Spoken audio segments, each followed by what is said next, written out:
a lot of things that we say out of our mouths, we manifest, whether it's something that we want or not. So that's why I think it's super important to not say these things about yourself. Like, you're never too old to do anything. All right, what's up, guys? Today is day 2. I just got to the gym, and today I am doing Zing workout, which is something that I always do, and I also am gonna do my HIIT workout.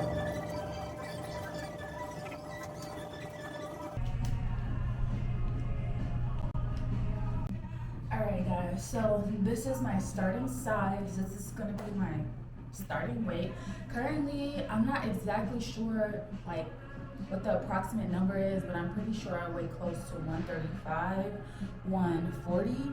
I'm 5'5", and BMI is sitting roughly at about 20%, 22%. My goal is to get down to 15%, lose 20 pounds, and just get in the best shape of my life. So let's go hit the workout, and I'll check in with you guys after.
What's up, guys? So it's literally about 4 p.m., 5 p.m.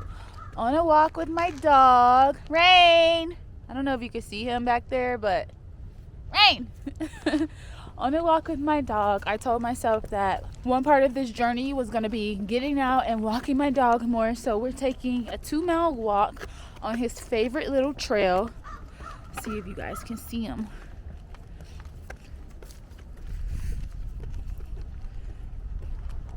There he go. Say hi, buddy. Say hi, Stank. Obviously doing him as always. I actually made an Instagram page for my dog, so if you guys want to follow him and want to see more pics and funny clips of him, you can follow him on Instagram at the Husky Rain. Earlier, I tried to work a little bit and it was super slow. Right now I'm doing deliveries because I'm starting a new job on Monday, so I'm just trying to make some extra money in my free time. My plan is just to go back out after I finish walking my dog. My energy is going to be a little low, but this isn't the first time that I've detoxed. I actually had a really good run last year around, I want to say, the beginning of the year I started it. So from January to March of 2025, completely sober, no drinking, no smoking, and I'm going to show you guys a couple pictures of what I looked like at that point. Mind you, this is also on top of me working out daily, sometimes even doing 2-a-days. And I really want to get back to here, and not even get back, like I want to build upon that level that I was at. It was the toughest part of the journey because through those 3 days, my energy had dropped. I had peak cravings, and I just wanted to vape. Like, that's really all I wanted to do.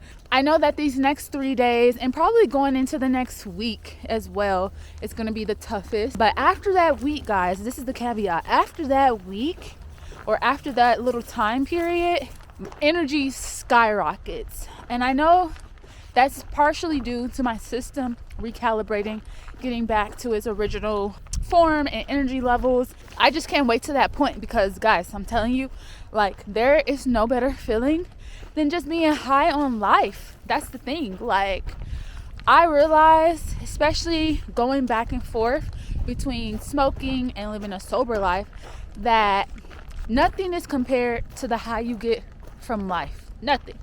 Like, we like to think, okay, these substances, alcohol, smoking, vaping, other substances that are toxic to us but make us feel temporarily good, give us more energy or give us a sense of being in life to where we can say, oh, I had fun in life. Like, my life was filled with joy. But the thing about it is, get your butt from down there. Your silly self. You're too silly. That's what your problem is. You're too dang on silly for your own good. You know you ain't supposed to be going up there.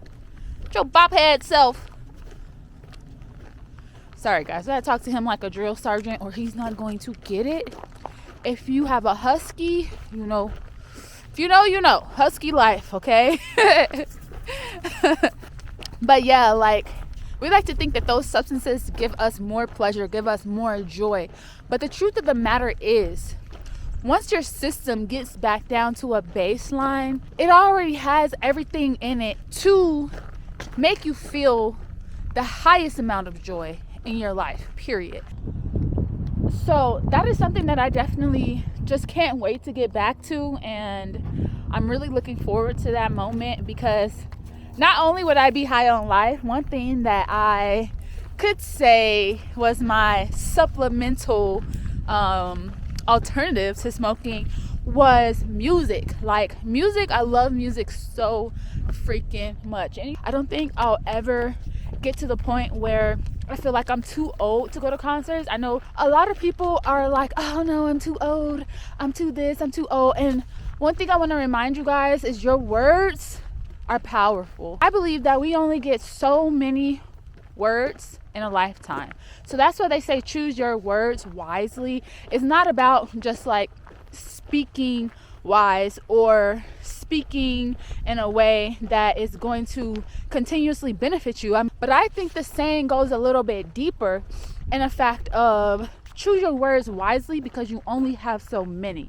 A lot of things that we say out of our mouths, we manifest, whether it's something that we want or not. So that's why I think it's super important to not say these things about yourself. Like, you're never too old to do anything. And the fact that there is so much content and there's just like so much being pushed upon us that like, oh, once you get 30, you're old. You're not able to do anything. You're like, 30 is not old, guys. 30 is super duper young. Yeah, you're not a baby anymore. You're not 20. But at the same time, it's super duper young in comparison to all the other adults. Personally, I don't believe that you're necessarily old until 75. But that's just me. Being a person of color, we're going to always look younger. So, clock it. But yeah, like, I think that people just put boundaries on themselves. They put themselves in a box. And it's unnecessarily. I don't want to be placed in a box. I don't want anybody to place me in a box, and I'm not going to place myself in a box. Youth is a state of mind, you know? And so I'm still going to be going to those concerts. I'm still going to be going to those shows. And actually, speaking of shows, so this weekend, Mariah the Scientist will be in Denver. I think she's coming on Wednesday, and I definitely got to make enough money to get a ticket. I will be at that show next week in Denver. But that is something that I am supplementing with smoking. You are not necessarily addicted to the feeling of smoking or getting high or drinking or being drunk, like, because when you think about it, those things are fleeting, and on top of that, they make you feel icky afterwards. Like, so why would you want to do something that makes you feel bad, right? You're addicted to the feeling of closeness, control, peace, serenity, community, feeling like you belong. These are things that you can foster in so many other healthy, positive ways. And that's what I want to show you guys on this channel, that it's not necessarily all about what you don't do, but sometimes it's about what you can supplement for the things you don't want in your life. Like, how can you take out these bad things, and instead of leaving a void there in your life and just feeling like, okay, my life is empty. Obviously, if you feel like that, you're gonna run back to the source, right? But if you take that space, and I mean sit in that space for a little while, don't sulk, but sit in that space for a little while and try to figure out some of the things that you love to do as a kid. I preach this all the time, because when we were kids, a lot of us were not exposed to drugs, alcohol, and smoking and weed and substances. Now, I'm speaking for a vast majority of people, but I know there are some people out there, like myself including, who was around a lot of family members who smoked or drank or normalized that. So growing up, I kind of seen smoking weed as something that was just normal that adults do, like, especially when they get together. I really seen that to have a good time, you needed substances. Like, you needed weed, you needed drinks, you needed beer, you needed something, some type of lubrication. And so as I got older, I started to see that, like, these things were always available, especially, of course, at parties, but especially when you're going out with people. You may hit the bong if that person is a smoker. You might pass the Dutch if that person is a stoner. You know what I mean? I always figured, like, okay, when I'm hanging out with people, when I'm going out with people, that's normal to smoke and drink. I want to just say right now that normal is a baseline that is continuously changing for people, meaning that normal is not objective, it's very subjective, and you can always change your baseline. You can always change what's normal for you. I've grown to see that that's not what I want my normality to be. And the normality that I want in my life, if smoking is not going to be there and I'm going to have this empty space, aka void, then what can I fill it with? And I thought about all the things that I like to do as a kid. I love to work out, I love to be active, I love to socialize, I love to hang out with people, I love to go to concerts, I love to shop, I love to play with my dog, I love to be around animals, I like to volunteer. So these are things that I have started to fill in that space of smoking. Look at my dog, y'all. Look at him. Look at him.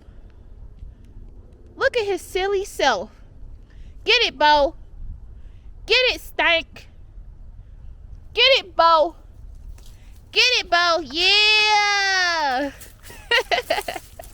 My dog is so much fun to hang out with. He's such a bundle of energy. Like, I love that so much about him. I'm just off to a really great start. I can't lie. Like, today was day 2. That is all I have to say for this quick little run, and I will update you guys every single day, because my plan is to walk this 2 miles every single day until I get back up into my running. And this year I am going to be doing a marathon. Last year I started a training program that started in April and was supposed to go to August, where I was running almost every single day, 5 days a week, was increasing my long runs every Sunday.